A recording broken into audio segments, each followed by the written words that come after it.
yang baru hadir, mari kita kencangkan ikat pinggang dan kita lagi masuk dalam kebaktian dan firman Tuhan. Nah, Bapak Ibu Saudara yang dikasihi Tuhan, minggu lalu saya pikir saya bisa menyelesaikan satu topik yaitu tentang after pandemic. Ternyata saya overestimate, saya cuma bisa separuh jalan dan saya akan meneruskan kembali khotbah saya minggu lalu tentang after pandemic. But don't worry, saya akan sedikit menyingkat atau sedikit memberikan bahasan ulang untuk saudara yang mungkin minggu lalu tidak hadir atau tidak mengikuti supaya saudara tidak lost contact. Nah, saudara, saya membicarakan tentang after pandemic. Nah, kata pandemic tidak ada di dalam istilah Alkitab, tidak ada di dalam vocabulary biblical. Dan kata pandemik baru ada kira-kira beberapa abad belakangan. Zaman dulu tidak ada yang namanya pandemik, tetapi ada yang sejenis tidak disebut pandemik, dan itu Alkitab berkata tentang plak atau tulah atau bencana. Dan saya melihat dari dictionary, Oxford Dictionary, bahwa plak atau tulah atau bencana adalah a district infected with disease, trouble or disaster. Jadi di dalam Alkitab pandemik digolongkan bukan cuma dengan penyakit saja. Kalau kita lihat sekarang COVID-19 itu adalah virus dan sangat spesifik ke arah pandemik. Tetapi di dalam Alkitab kita juga mengenal kata pandemik bukan cuma karena penyakit. Tetapi gempa bumi, disaster, bencana itu pun dikatakan pandemik, bahkan termasuk kelaparan atau famine. Itu juga disebut pandemik. Dan pestilence. Pestilence dalam Oxford juga berkata wabah penyakit yang mematikan, any kind of fatal epidemic disease, itu menurut Oxford Dictionary. Nah, saya sudah jelaskan minggu lalu bahwa pandemik walaupun bukan Tuhan yang ignite atau yang memulainya, tapi seringkali diizinkan Tuhan. Dan bahkan banyak kali di dalam perjanjian lama kita melihat, kita membaca bahwa pandemik itu memang Tuhan yang melakukannya. Salah satu contohnya pada waktu 10 tulah bangsa Mesir, pada waktu Tuhan mengeluarkan bangsa Israel dari Mesir, dan salah satunya adalah pandemik. Di situ banyak sekali, ada lalat pikat, ada air menjadi darah, ada penyakit, dan terakhir pandemik yang sangat mematikan, yaitu anak sulung semua orang Mesir, termasuk binatang, semuanya dibabat mati oleh Tuhan. Dan Alkitab mencatat di dalam kitab Keluaran, bukan iblis, tetapi the dead angel, itu yang dari Tuhan, yang melawat seluruh orang Mesir. Tetapi di perkemahan orang Israel, karena ada darah domba yang dipalangkan di ambang pintu 2 dan lentil atasnya. Saudara kalau lihat atas, pintu di atas dan kiri kanan, kalau kita lakukan persis menjadi salib. Dan itu yang terjadi. Nah, saya sudah banyak sekali membahas tentang pestilence, plague, dan lain sebagainya minggu lalu. Dan poin yang pertama itu membuktikan kepada kita, minggu lalu saya jelaskan bahwa apa sebetulnya yang Tuhan mau berikan kepada kita. Artinya apa itu pandemik, apa itu pestilence. Itu sebetulnya menunjukkan kepada kita betapa vulnerable-nya hidup kita. Vulnerable itu rawannya hidup kita semuanya. Jadi saudara jangan berpikir bahwa hidupmu terlalu hebat, terlalu luar biasa. Tetapi Alkitab berkata hidup manusia itu sangat vulnerable. Nah, kalau saudara mau lebih detail, dengarkan khotbah di YouTube yang minggu lalu. Yang kedua, Alkitab berkata apa tentang epidemik itu adalah the credibilitas of the Bible. Atau bagaimana Alkitab itu menunjukkan kepada kita bahwa betapa luar biasanya Alkitab. Betapa luar biasanya firman Tuhan. Yang ketiga, bagaimana kita lihat the uncertainty of life, yaitu bagaimana ketidakpastian hidup manusia, tentu dalam hal ini yang tidak punya Tuhan. Karena kalau orang yang punya Tuhan, pasti hidupnya certain.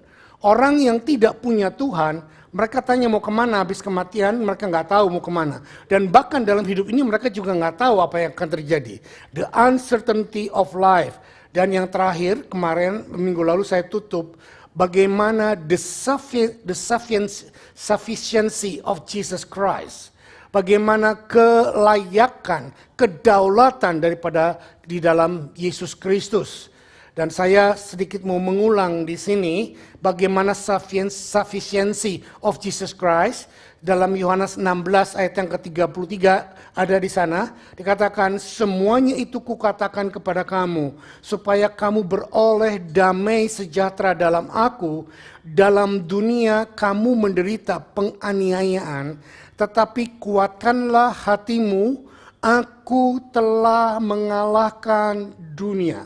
Saudara perhatikan, di dalam dunia kamu menderita penganiayaan. Ini bukan untuk orang dunia yang tidak kenal Tuhan, tapi di dalam dunia kamu menderita penganiayaan. Ini juga berlaku untuk kita anak-anak Tuhan. Tapi penganiayaan yang Tuhan izinkan terjadi bagi anak-anak Tuhan, ada batasannya, karena Tuhan akan memberikan batasannya ke dalam hidup kita. Nah, banyak sekali kita mendengar bahwa jangan takut, Tuhan telah mengalahkan tribulation, Tuhan telah mengalahkan penderitaan. Tetapi ayat yang kita baca tadi dalam Yohanes pasal 16:33, Tuhan Yesus bukan mengalahkan tribulation, Tuhan Yesus bukan mengalahkan pestilence, Tuhan Yesus bukan mengalahkan pandemik, tapi dia menulis apa? Dia sudah mengalahkan dunia. Di mana terjadinya pestilence? Dunia. Di mana terjadinya pandemik? Dunia. Di dalam kerajaan sorga tidak ada semuanya.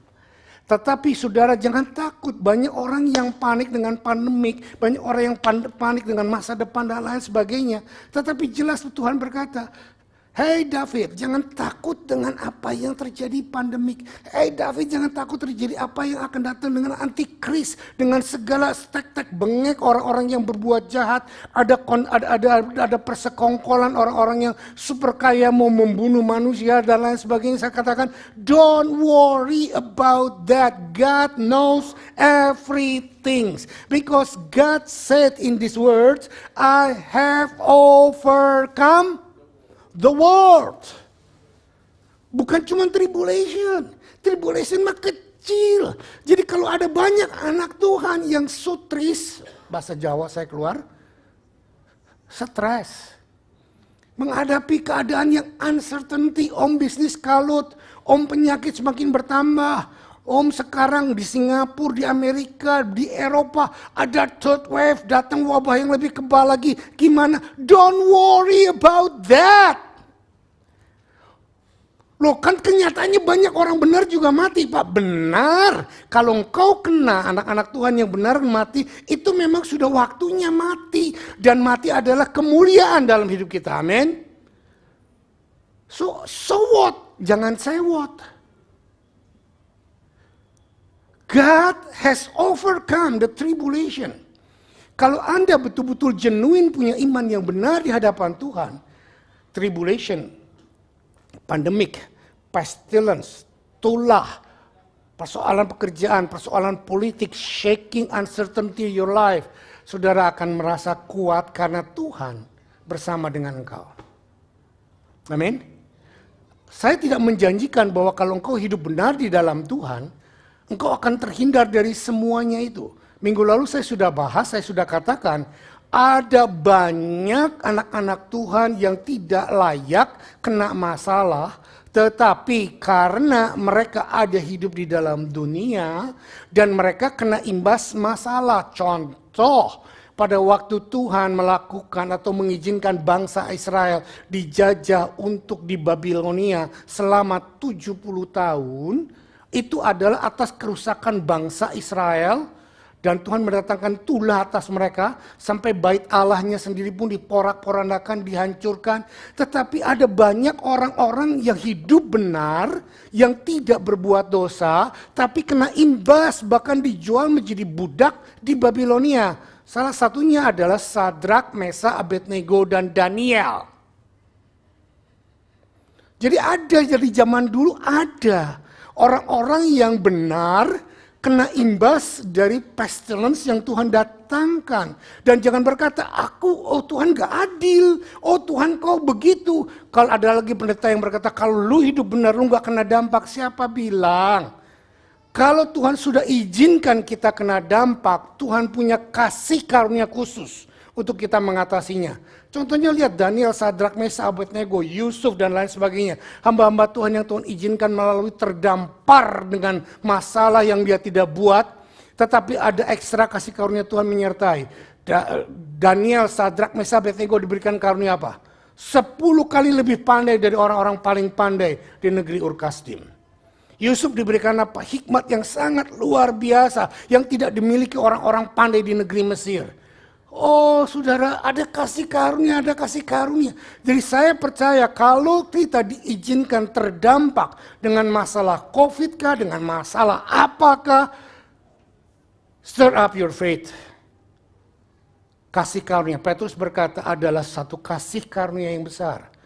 Satu kemuliaan yang besar, waktu engkau terdampak dengan masalah yang bukan karena kesalahanmu. Kalau kita berdosa, kita kena dampak, ya itu hukum tabur tuai.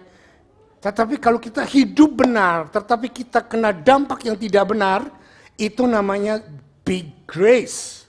Grace upon grace buat hidup kita. Nah, Tuhan sudah mati dan mau membuat kita overcome seluruh kehidupan kita. But, sekarang minggu lalu kita sampai poin itu selesai. Sekarang saya mau masuk lebih jauh. Setelah kita mengerti bahwa pandemik itu Tuhan izinkan. Kalau ada orang berkata, kenapa pandemik terjadi? Ya memang Tuhan izinkan. Oke? Yang berikutnya, what's next? Pertanyaannya, betul nggak? Pak, pandemik itu nggak selesai. Memang.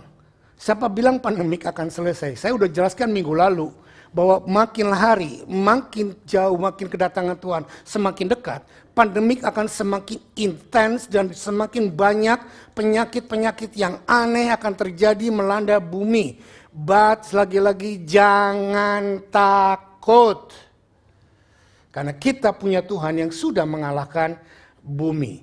Nah untuk itu saya mau berkata kepada Anda, what we have to do, jangan kepo. Liatin media, di negara mana jadi, negara ini jadi, negara itu jadi, nanti begini, nanti begitu. Nanti gua gimana? Semakin hari semakin melihat kejadian-kejadian yang buruk yang masuk ke dalam otakmu.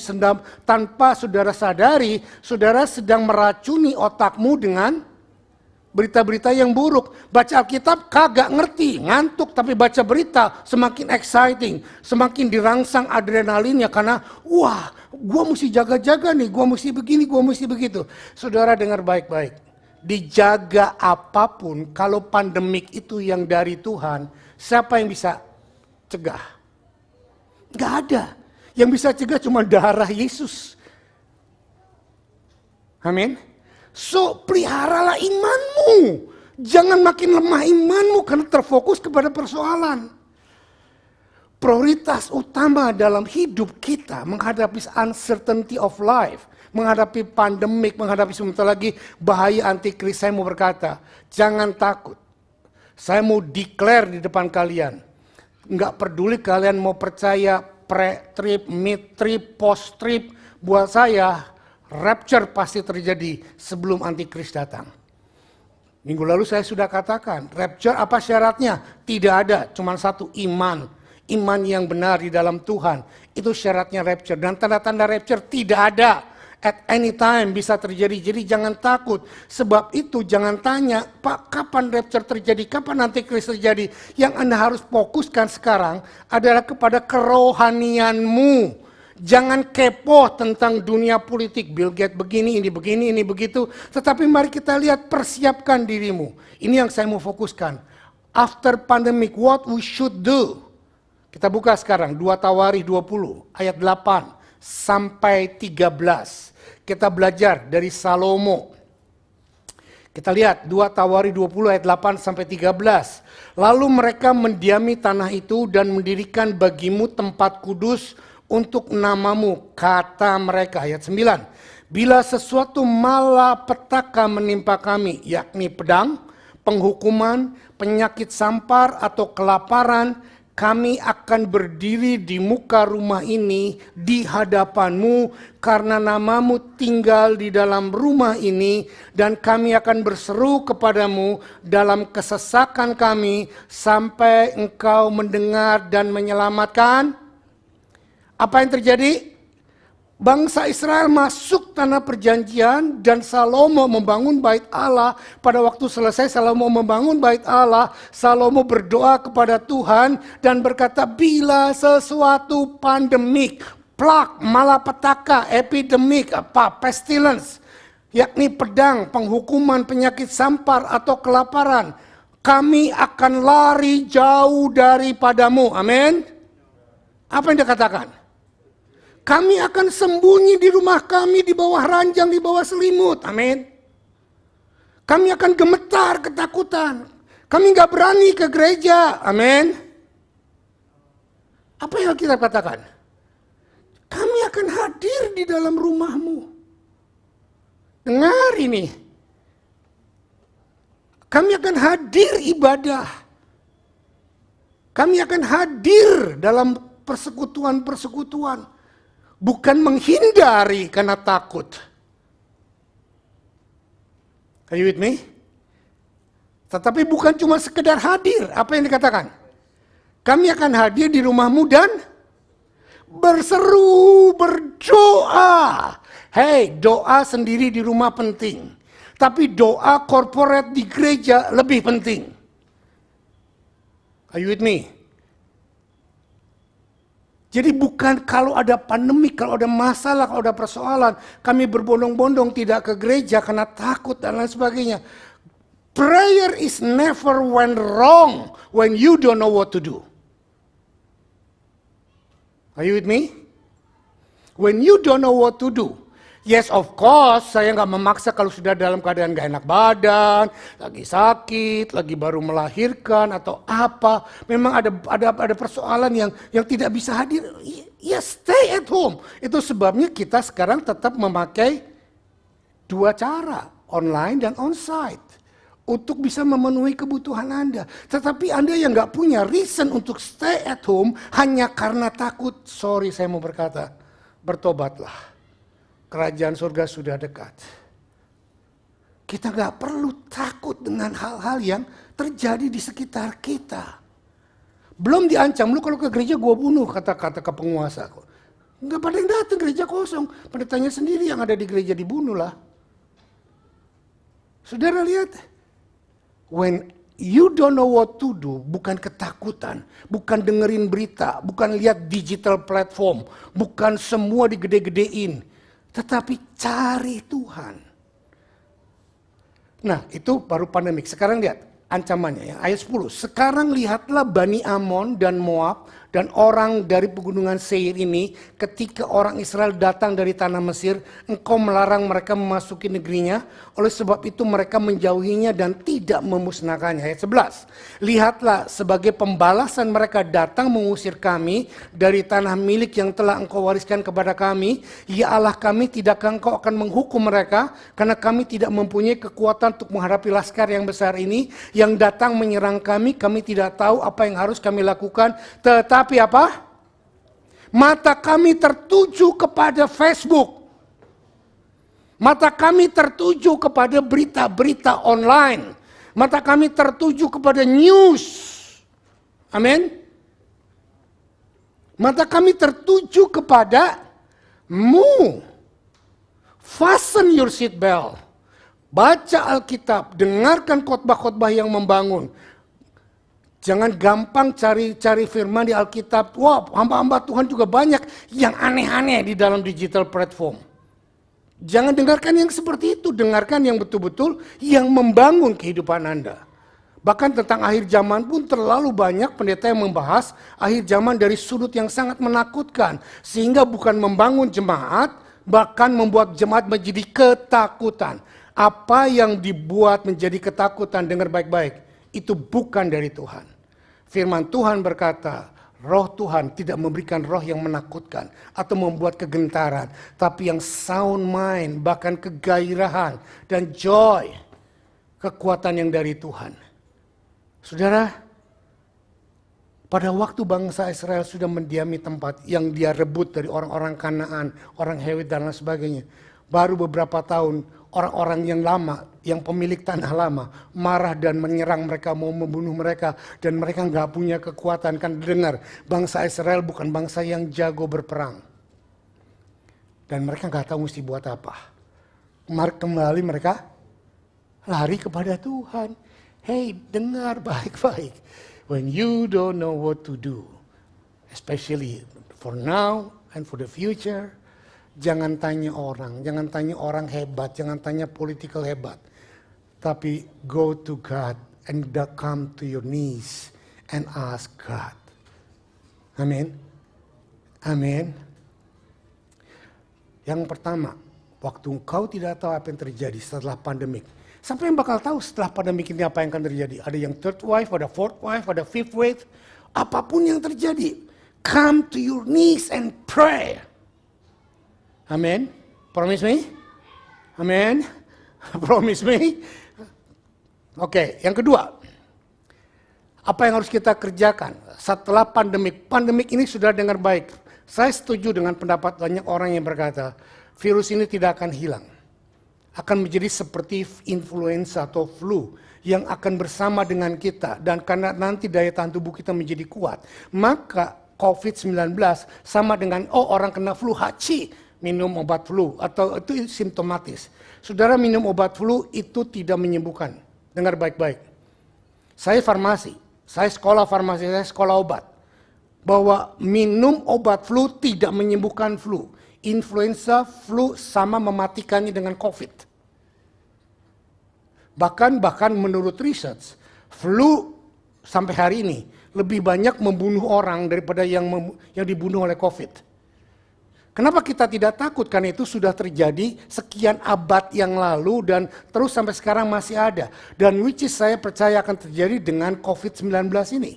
Kita tidak bisa bunuh virusnya, tetap akan ada. Tetapi yang kita bisa lakukan adalah kita menaikkan daya imunitas tubuh kita dengan biasa menerima infeksi daripada COVID. Maka daya tahan tubuh kita karena dari Tuhan ada mekanisme yang melawan.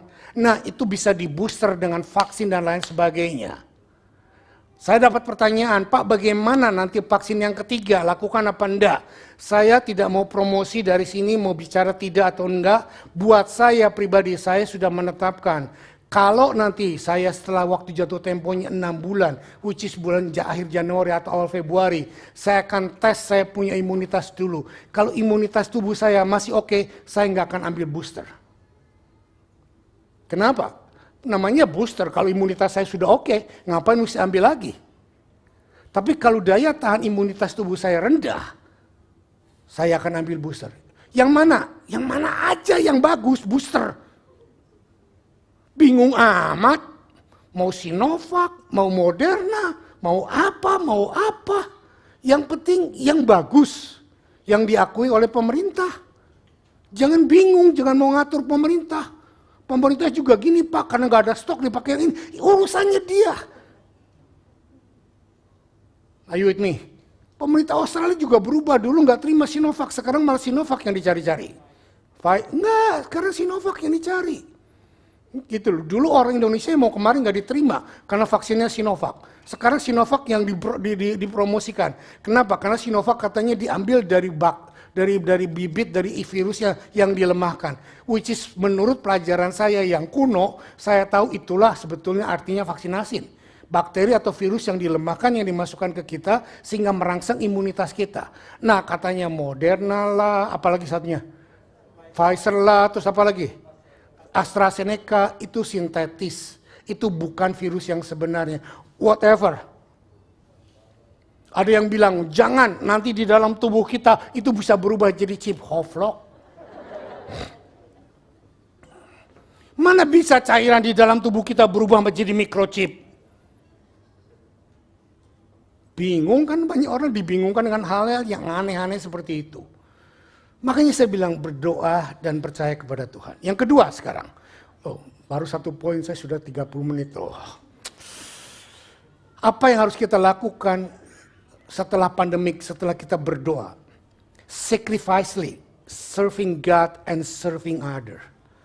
Layani Tuhan dengan berkorban, dengan melayani orang lain. Saudara, saya terima pertanyaan.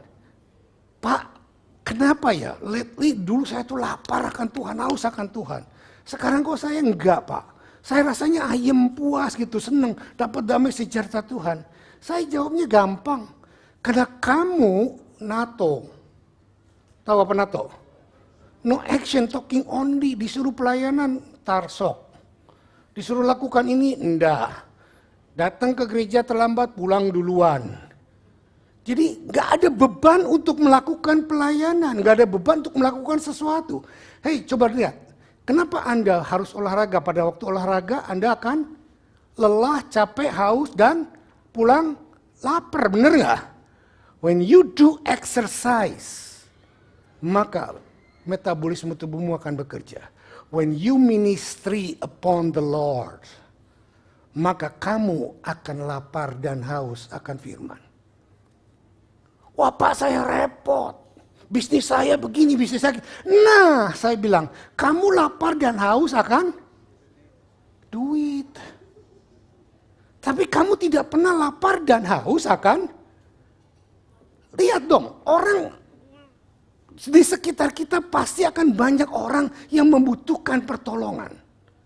Entah itu uang, entah itu jasa, entah itu apa. Entah itu doa, kalau ada orang yang lagi, banyak anak Tuhan yang lagi ketakutan. Datangi dia, hiburkan dia, doakan dia, berikan kekuatan. Ada orang-orang tua yang gak bisa ke gereja, gak punya kendaraan, jemput dia dan lain sebagainya. Jadi mari kita jangan biasakan hidup kita dengan nyaman. Feeding the hunger. Saya bersyukur selama COVID ini ada banyak orang-orang yang tiba-tiba jadi pintar masak walaupun gak enak.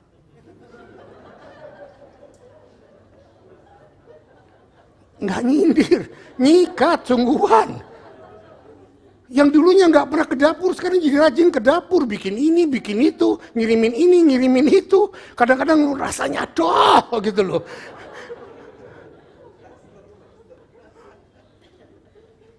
But anyway ada usaha, saya dikirimin sambal ini, dikirimin sambal itu.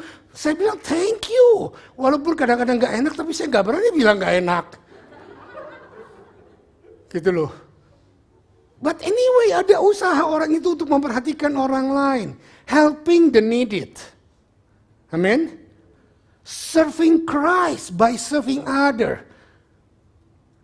Nggak nyindir, tapi saya mau berkata, kenapa para usher jadi malas sekarang datang ke gereja? Nah, nggak nyindir, nyodok, nyikat.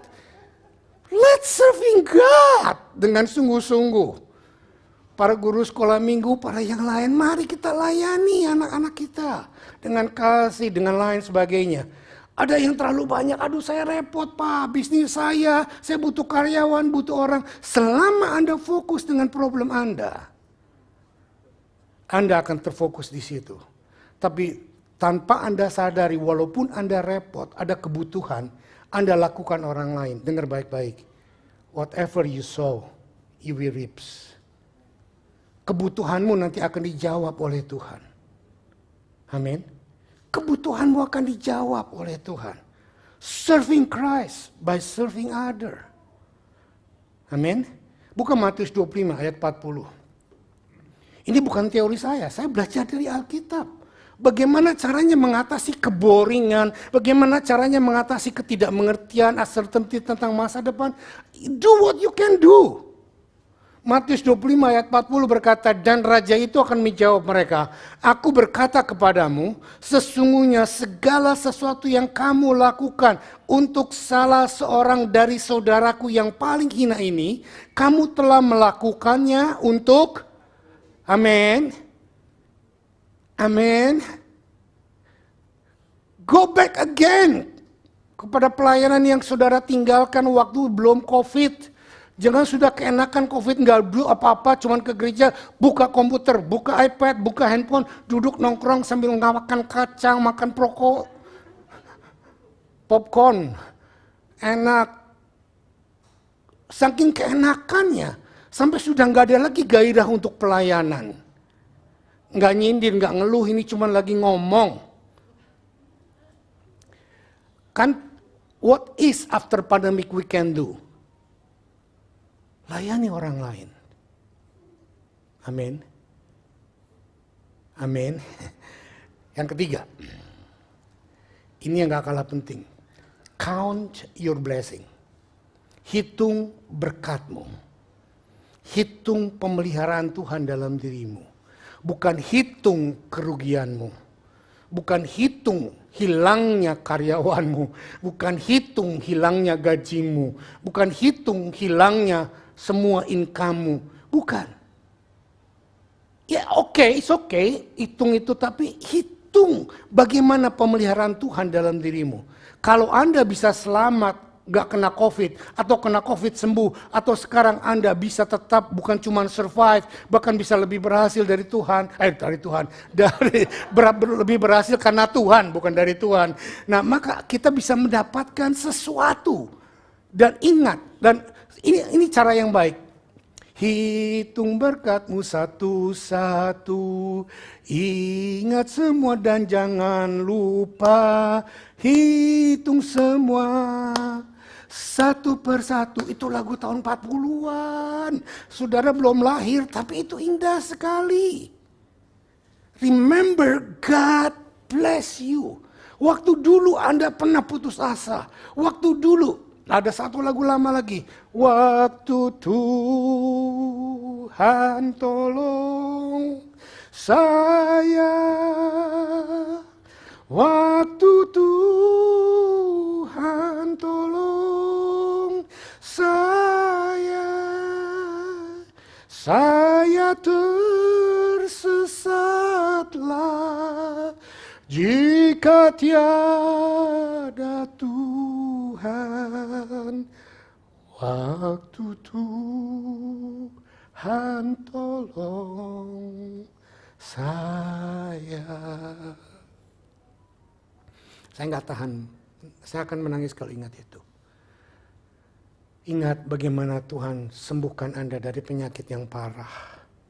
Ingat bagaimana Tuhan tolong Anda waktu Anda membutuhkan sesuatu yang Anda sudah tidak bisa buat lagi. Ingat waktu Anda bergumul, berdoa dan dijawab oleh Tuhan. Ingat. Menoleh ke belakang bukan seperti istri Lot yang melihat keindahan dunia. Tapi kita menoleh ke belakang, melihat tonggak-tonggak berkatnya Tuhan dan pertolongan Tuhan dalam hidup kita. Buka Yohanes 1 ayat 16-17. Waktu Tuhan tolong saya. Yohanes 1:16. Karena dari kepenuhannya kita semua telah menerima kasih karunia demi kasih karunia. Sebab hukum Taurat diberikan oleh Musa, tetapi kasih karunia dan kebenaran datang oleh Yesus Kristus. Anda bisa duduk ada di sini dengan baik, dengan sehat, karena kasih karunia demi kasih karunia Tuhan yang sudah Tuhan curahkan dalam hidupmu. Pernahkah engkau bangun pagi, melek mata, thank you Lord. Mungkin buat istriku yang bawel.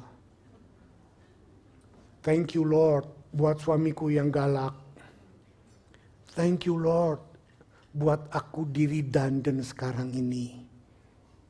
Thank you Lord buat keadaan-keadaan buruk yang sedang aku hadapi. Ingat bagaimana Tuhan menolong Anda demi kasih karunia dan kasih karunia dan kasih karunia. God blessing and grace upon grace, grace upon grace is always with you.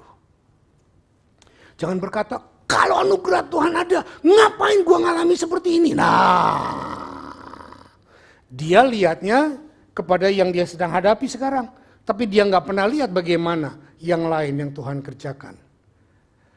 Efesus 1 ayat 2 dan 3. Ada beberapa ayat yang indah untuk mengingatkan saudara. How to count your blessing. Efesus pasal 1 ayat 2 dan 3. Kasih karunia dan damai sejahtera dari Allah, Bapa kita dan dari Tuhan Yesus Kristus menyertai kamu. Ayat 3, baca yuk keras-keras. Terpujilah Allah Bapa Tuhan kita Yesus Kristus, yang dalam Kristus telah mengaruniakan kepada kita segala berkat rohani. Di mana? Iya Pak, itu makanya saya nggak bisa mengucap syukur, saya belum di sorga. Loh, kan ayatnya berkata begitu. Terpujilah Bapa kita, Tuhan Yesus kita, yang dalam Kristus telah mengaruniakan kita kepada kita segala berkat rohani di dalam. Lah iya Pak, makanya saya kan masih di bumi. Jadi saya belum bisa bersyukur. Ini salah terjemahan. Lah itu Pak, makanya Alkitabnya yang salah. Bukan, yang terjemahin yang salah. Mari kita buka dalam bahasa Inggris, dalam ESV berkata, ayat 13 saja, ayat 3 aja. Efesus 1 ayat 3. Yuk kita baca.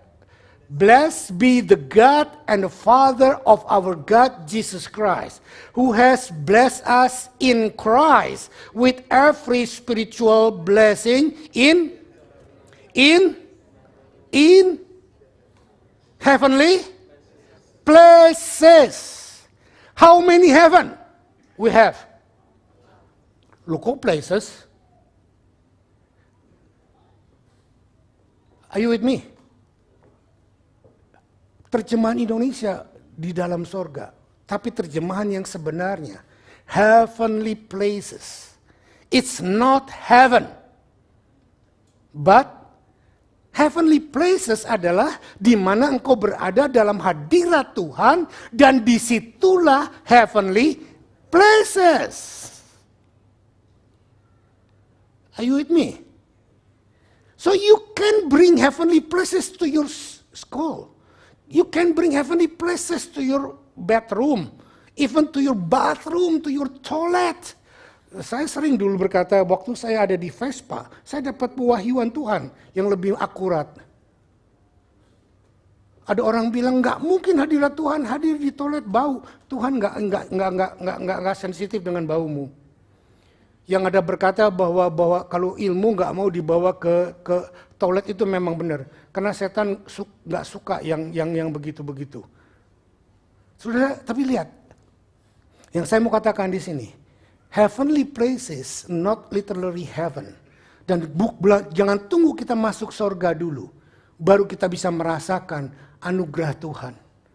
No, but when you are with God, wherever you go, the Holy Spirit in you, that heavenly places. In your car. Amin. Itu sebabnya saya katakan tadi, bawalah Tuhan kemanapun kau pergi. Heavenly places. Ayat 4-nya dalam bahasa Inggris sangat bagus sekali.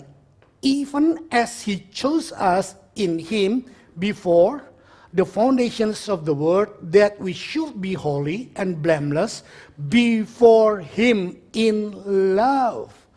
Dia mau kita, dan dia sudah menetapkan kita untuk hidup kudus disertai oleh Dia, sehingga Roh Kudusnya ditanamkan ke dalam diri kita. Perjanjian Lama Roh Kudus tidak ditanam. Roh Kudus tidak diam. Roh Kudus hanya menghinggapi. Setelah tugasnya selesai dia pergi lagi. Tetapi dalam perjanjian baru dimulai dari Kisah Rasul pasal 2. Roh Kudus dicurahkan dan tinggal indwelling di dalam kita untuk selamanya.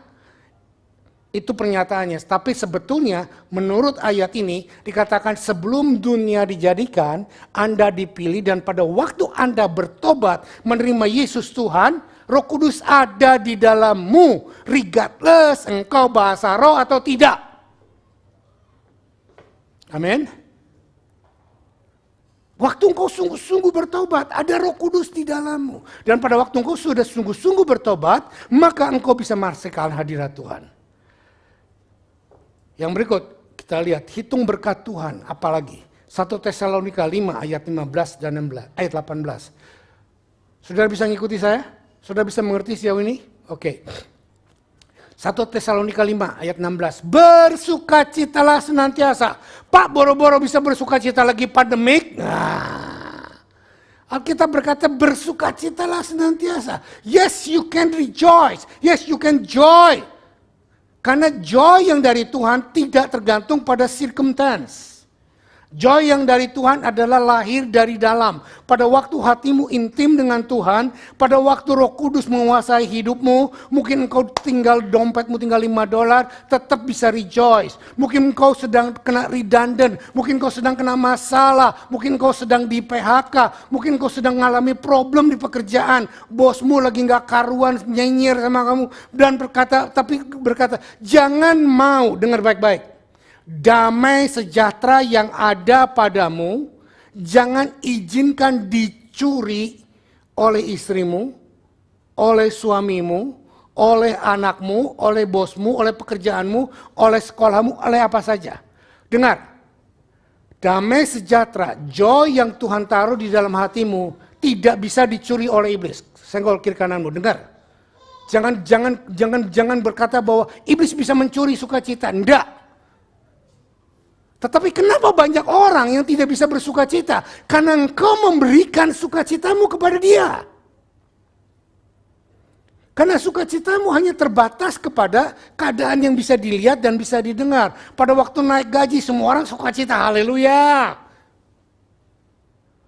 Pada waktu istri ngomel, pada waktu dimarahin suami kita, semuanya nggak bisa sukacita. Nah ini kesalahannya. Karena sukacita kita ukurannya adalah duniawi. Tetapi Alkitab berkata, rejoice always. Kita bisa bersukacita. Kuncinya lagi, 17 apa? Mengulang apa yang saya katakan lagi tadi apa? Tetaplah berdoa. Dan yang kali 18, mengucap syukurlah dalam segala hal. Lagi-lagi, sebab itulah yang dikehendaki Allah dalam Tuhan Yesus Kristus. Bukan mengucap syukur pada waktu naik gaji, bukan mengucap syukur pada waktu terima bonus, bukan mengucap syukur pada waktu semua yang kau rencanakan berjalan dengan baik. Tapi meskipun sesuatu berjalan went wrong, bersukacitalah. Karena di balik semua kesalahan yang kau lakukan, Tuhan akan membalik dan mengubahnya menjadi sesuatu keindahan bagimu. Oke, sekarang saya masuk ke yang keempat. Stay calm and carry on. Nah ini, waktu saudara tidak tahu apa yang harus kau lakukan, saya udah berkata-kata dari tadi. Jangan panik, jangan kepo, jangan telepon sana, telepon sini, cari teman curhat. Dan yang gak berani, yang introvert, masuk ke dalam kamar, kunci kamar, gak mau keluar, gak mau mandi. Ya. Lihat 2 Timotius 1 ayat 6 dan 8. Karena itulah kuperingatkan engkau untuk apa? Mengobarkan karunia Allah yang ada padamu oleh penumpangan tanganku atasmu. Ayat 7 kita baca sama-sama 2, 3.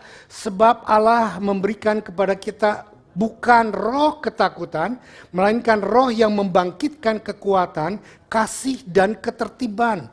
Jadi janganlah malu bersaksi tentang Tuhan kita, dan janganlah malu karena aku seorang hukuman karena dia, melainkan ikutlah menderita bagi Injilnya oleh kekuatan Allah. Saudara tahu pada zaman Alkitab ditulis, pada waktu zaman mula-mula kekristenan terjadi, ada banyak orang yang ditangkap oleh Kaisar Nero, Kaisar Romawi, mau dikasih makan binatang, mau dibakar hidup-hidup, bahkan mau dibunuh dengan cara yang kejam. Dan banyak mereka yang mau melepaskan orang-orang tawanan ini. Mungkin karena punya koneksi dengan pejabat dan lain sebagainya. Tetapi saudara tahu apa yang dikatakan oleh orang-orang tawanan? No, kami tidak mau lepas, kami tidak mau bebas. Biarkan kami menderita bagi Kristus.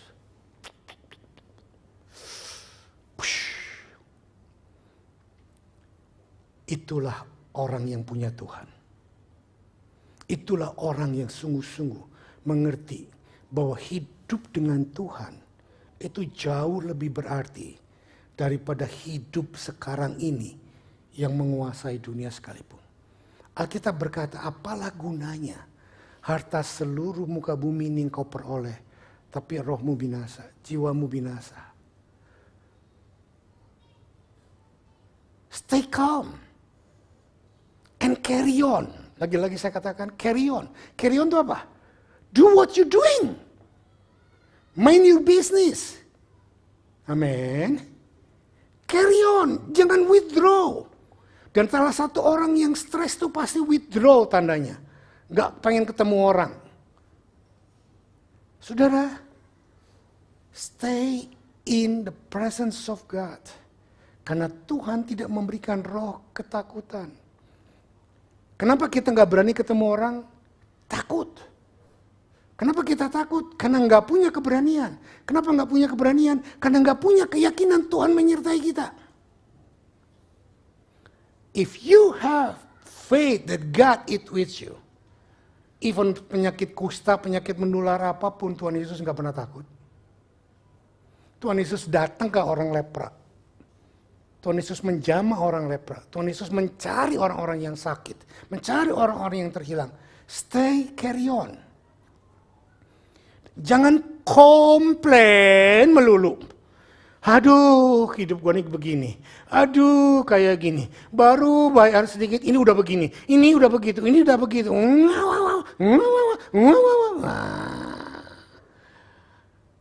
Jadi memek lampir. Saya bukan memberikan ancaman, saya memberikan warning kepada Anda. Orang-orang yang punya spirit of complaining akan mengalami kehancuran. 1 Korintus 10 ayat 3 dan 5. 1 Korintus 10 ayat 3 dan 5. Mereka semua makan makanan rohani yang sama. Dan mereka semua minum minuman rohani yang sama. Sebab mereka minum dari batu karang rohani yang mengikuti mereka. Dan batu karang itu ialah Kristus. Tetapi sungguh pun demikian. Allah tidak berkenan kepada bagian yang terbesar dari mereka. Karena mereka ditewaskan di padang pasir. Ini bicara tentang bangsa Israel waktu di padang pasir. Mereka mengalami mujizat yang sama enggak? Semua mengalami mujizat yang sama. Bajunya tidak sobek, sepatunya tidak robek. Makanan didatangkan dari sorga, ambun turun menjadi roti. Mereka mau daging, Tuhan kirimkan burung. Semua mujizat mereka alami. Tetapi respon mereka berbeda. Nangkap gak saudara? Saya nggak berbuat yang buruk. Saudara mendengar firman yang sama yang saya sampaikan. Saudara mendengar firman yang sama Ibu Gembala sampaikan. Yang Yosi sampaikan. Tetapi responmu bisa berbeda. Kenapa? Spirit in you. Ada spirit yang penuh dengan pernyataan Tuhan, dengan menyerah kepada Tuhan. Ada spirit yang full of bitterness, complaining. Enak aja pendeta tuh ngomong gampang praktek. Nah, saudara kalau saudara mau teropong hidup saya boleh nggak usah diteropong. Saya ngaku jujur, saya juga belum bisa melakukan kehendak Tuhan semuanya. You will find my defect, you will find my failure. Tapi ngapain kita mesti fokus kepada kelemahan orang lain? Jangan kepo. Respon kita menentukan siapa diri kita. Oke. Sekarang yang terakhir, saya masih punya waktu cukup kayaknya. Puji Tuhan. Do the next right things. Coba ulangi. Do the next right things. Ini penting banget. When you do know what to do after pandemic, when you do know to do dalam keadaan susah, when you know to do what is after pestilence, when you do know to do now, sekarang ini mau apa? Sederhana. Saya memberikan satu, saya tadi bilang apa? Doa. Kedua, serving others. Ketiga, count your blessing. Keempat, stay calm and carry on. Kelima sekarang yang terakhir, do the next right things. Bukan cari hal-hal yang besar. Jangan tanya sama Pak nanti tahun depan bakal terjadi apa? Covid bakal balik lagi nggak? Covid bakal nambah apa nggak? Who knows? Ya kan Bapak dekat dengan Tuhan, nanti Tuhan bisa ngomong sama Bapak, kaplok. Jangan Jangan cari peramal-peramal, jangan cari nubuatan-nubuatan, jangan cari orang-orang berkata, Tuhan berkata kepada saya nanti tahun depan bakal begini. Belum tentu. Lakukan yang simple, do the next right thing. Jangan bilang, Pak nggak tahu, kan saya pusing tahu nanti bakal jadi apa. Supaya kita bisa jaga-jaga, do the next right things. Apa yang do the next right thing? Lukas 5 ayat 13-14. Lukas 5 ayat 13-14. Lalu Yesus mengulurkan tangannya dan menjamah orang itu dan berkata, aku mau, jadilah engkau tahir. Seketika itu juga lenyaplah penyakit kustanya. Yesus melarang orang itu memberitahukannya kepada siapapun juga dan berkata, pergilah dan perlihatkanlah dirimu kepada imam dan persembahkanlah untuk petahiranmu persembahan seperti yang diperintahkan oleh Musa sebagai bukti bagi mereka. Saudara lihat, orang-orang kusta dihindari oleh orang lain. Tuhan Yesus datang dan menjamah dan membuat sembuh. Dan setelah dia sembuh, Tuhan Yesus nggak bilang, panggil channel 9, panggil channel 10, lihat di sini beritakan untuk kemuliaan Tuhan. Ini ada orang kusta sembuh supaya nama Tuhan dipermuliakan, gitu. Masuk dalam digital platform, kita lagi doakan tangan kurabaraba, syataka parabaraba kukurata, tidak ada apa-apanya. Mujizat terjadi, orang lepra sembuh seketika. Tuhan Yesus gak bilang, perlihatkan supaya nama Tuhan dipermuliakan. Dia bilang apa sama orang kota? Pergi ke bait Allah. Lapor sama imam. Dan bayar persembahan. Orang kusta yang sembuh, untuk bukti bahwa dia sembuh, dia harus lapor kepada imam. Dan setelah imam menyatakan dia sembuh, dia harus memberikan korban untuk kesembuhannya. Sederhana seperti itu. Bahkan Yesus melarang apa? Jangan ngomong sama orang lain. Sekarang, begitu ada yang baru sakit kepala sembuh aja luar biasa disondor. Tuh Tuhan jamah sakit kepalaku sembuh. Dimasukkan ke dalam mana-mana berita. Saudara, saya dari dulu gak pernah setuju. Ada orang tanya, Pak pengalaman pelayanan Bapak apa aja menyembuhkan orang, mari kita catat. Dan kalau Bapak bikin KKR itu menjadi suatu agenda. Waktu kita mau KKR di Makassar, di mana ada banyak hamba-hamba Tuhan dan panitianya berkata tentang biografi Bapak, tentang keadaan Bapak dipakai Tuhan apa-apa. Saya bilang forget it. Saya gak mau orang datang hanya karena mendengar saya menyembuhkan orang. Bukan saya yang menyembuhkan, Tuhan. Bapak nanti gak banyak orang datang, peduli amat. Si amat aja gak pusing. Ngapain mesti manggilin orang hanya gara-gara tertarik mau melakukan sesuatu hal yang bisa saya lakukan. Itu idolatry. Itu penyembahan berhala. Biarkan Tuhan yang menarik mereka. Kalau mereka gak mau datang, ya udah urusannya. Yang perlu kita lakukan doa, puasa, sungguh-sungguh supaya Tuhan membawa orang-orang yang Tuhan mau jamah. Amin. Ketaatan melakukan perkataan Yesus untuk melapor kepada imam. Dan itu walaupun sederhana. Mestinya kan orang itu nggak lapor kepada imam. Wah udah nyata sembuh kok. Kustanya udah hilang. Dia mesti teriak-teriak kemana-mana. Aku sembuh. Tuhan bilang no. Go to temple and report to the priest. Dan buat persembahan. Yang berikut bukan cuma satu. Ada beberapa. Lukas 5 ayat 23-26. Kita lihat. Manakah lebih mudah mengatakan dosamu sudah diampuni atau mengatakan bangunlah dan berjalanlah. Tetapi supaya kamu tahu bahwa di dunia ini anak manusia berkuasa mengampuni dosa. Berkata ia kepada orang lumpuh itu. Kepadamu kukatakan bangunlah, angkatlah tempat tidurmu dan pulanglah ke rumahmu. Dan seketika itu juga bangunlah ia di depan mereka. Lalu mengangkat tempat tidurnya dan pulang ke rumahnya sambil memuliakan Allah. Saudara, Tuhan mau supaya Anda mengingat mujizat yang Tuhan buat dalam hidupmu dan lakukan perintah Tuhan yang sederhana. Gak usah bilang, muluk-muluk aku mau bersaksi untuk kemuliaan Tuhan dan lain sebagainya. Tapi pulanglah dengan hati yang memuliakan Tuhan. Memuliakan Tuhan tidak harus bikin KKR, memuliakan Tuhan tidak harus bikin kesaksian di mana-mana tentang apa yang Tuhan kerjakan. Ya, itu boleh-boleh saja, tetapi yang paling sederhana Tuhan bilang apa? Pulanglah ke rumahmu, angkatlah tilammu, dan pulanglah ke rumahmu. Kalau saya jadi orang ini, saya bilang, aduh Tuhan terlalu sederhana. Aku mau mengikut Engkau, aku mau jadi murid Engkau, dan aku mau teriak-teriak kemana-mana. Tuhan, aku sudah lumpuh dari kecil, sekarang sudah diperbaiki, sudah sembuh, dan biarlah nama Tuhan dipermuliakan. Tuhan bilang, no, go to your home. Saya mau berkata, go to your house. Muliakan Tuhan di rumah tanggamu. Muliakan Tuhan di tempat pekerjaanmu. Muliakan Tuhan di pergaulanmu. Muliakan Tuhan di gerejamu. Muliakan Tuhan di mana engkau berada. Gak usah cari platform. Amin. Amin. Ayat 26 bagus sekali. Semua orang itu takjub lalu memuliakan Allah dan mereka sangat takut katanya. Hari ini kami telah menyaksikan hal-hal yang sangat mengherankan. Lalu terakhir. Perikop terakhir, kita akan tutup. Lukas 8 ayat 54-56. Lalu Yesus memegang tangan anak itu dan berseru katanya, "Hei anak, bangunlah." Maka kembalilah roh anak itu dan ketika itu juga ia bangkit berdiri. Lalu Yesus menyuruh mereka memberi.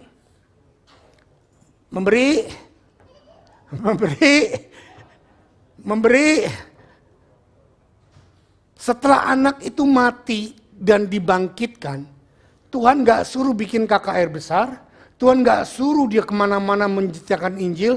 Tuhan bilang pulang makan. Wah itu Pak, makanya saya sering makan, sering ajak Bapak makan. Haleluya. Saya sengaja menunjukkan kepada Anda hal-hal yang sangat simpel seperti ini. Bukan hal-hal yang besar. Do the next right things. Kita bisa memuliakan Tuhan di rumah kita. Ingat perbaikan, ingat kebaikan Tuhan. Ingat perbuatan Tuhan. Seperti orang 3 contoh ini yang disembuhkan dengan mujizat, orang lepra disembuhkan. Orang yang lumpuh dari kecil disembuhkan. Sekarang anak yang mati dibangkitkan. Tapi Tuhan tidak suruh mereka untuk mengikut Tuhan kemanapun pergi, enggak. Tuhan bilang, go to your home. Go to the temple. Do the next right simple things.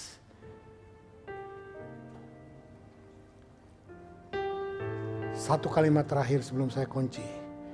God will lead us to do step by step, day by day. As the saying says, we don't know what happened tomorrow, but we know for sure that our Lord Jesus Christ is the one who holds tomorrow. Saudara tidak perlu kepo, tidak perlu bingung apa yang akan terjadi besok. Apa yang terjadi minggu depan, bulan depan, tahun depan. Tetapi saudara perlu tahu, Yesus kita sudah ada di masa lalu, masa kini, dan masa depan. Dia ada berjalan bersama kita. Dan dia menunggu kita di masa depan. Jadi gak perlu takut.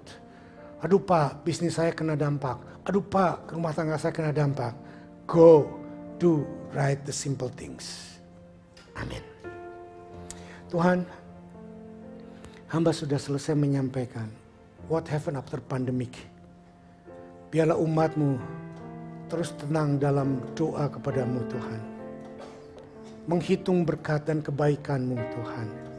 Dan mengucap syukur dalam segala kebaikan-Mu Tuhan. Dan kami tahu mau berjalan, mau melayani Tuhan. Berikan hati yang melayani Engkau. Berikan hati yang taat kepadamu meskipun perkara-perkara yang sederhana.